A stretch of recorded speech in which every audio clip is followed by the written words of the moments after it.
এই যে hello guys, আপনারা সবাই কেমন আছেন? আমিও খুব ভালো আছি। আজকে আমি একটা ভিডিও নিয়ে এসেছি যে বৃষ্টির ভিডিও। দেখতে পারেন কীরকম বৃষ্টি হচ্ছে আমাদের ওইদিকে। জোরদার একটা বৃষ্টি হচ্ছে, তো দেখে নিন বৃষ্টি কীরকম হচ্ছে।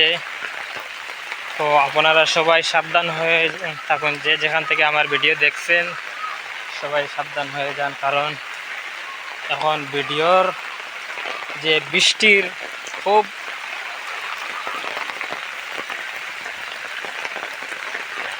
ভয়ঙ্কর বৃষ্টি হচ্ছে এখন চতুর্দিকে, বুঝতে পারছেন? বৃষ্টি এখন খুব খারাপ বৃষ্টি হচ্ছে। আপনারা সবাই খেয়াল করে থাকবেন, ভালো থাকবেন। আর এই যে নিউজের মধ্যে দেখা যাচ্ছে যে একটা ভিডিওর সাথে সাথে একটি বড় করে এই ভিডিও, বৃষ্টির সাথে সাথে বড় একটা সাইক্লোন নাকি একটা আসবে, নিউজের মধ্যে দেখেছি আমিও, আপনারাও সবাই দেখেছেন নিউজে যে এই সাইক্লোনটা আসবে, এখনও এসে গেছে নিউ জলপাইগুড়িতে। আপনারা সবাই সাবধান থাকেন, কারণ এখন বৃষ্টি খুব জোরদার বৃষ্টি হচ্ছে। তাহলে আমি এখানে রেখে দিলাম, খুব বড় বৃষ্টি হচ্ছে আমাদের এইদিকে, দেখতে পাচ্ছেন। তো বাই বাই, টাটা।